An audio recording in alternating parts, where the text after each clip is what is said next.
সুস্থ থাকার জন্য বেশি কিছু লাগে না, একটু নিয়ম মেনে চললে সুস্থ থাকা যায়।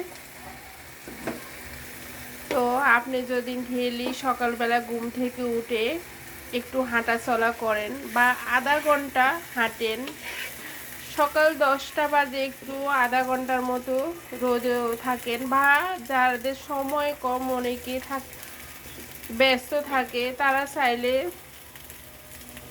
10-15 মিনিটও থাকতে পারেন।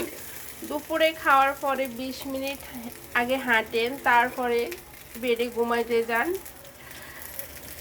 সন্ধ্যার মানে রাত্রের যে খাবারটা, এটা আপনার 7টা বা 8টার ভিতরে শেষ করতে পারেন, 10টার ভিতরে আপনি ঘুমাইতে পারেন।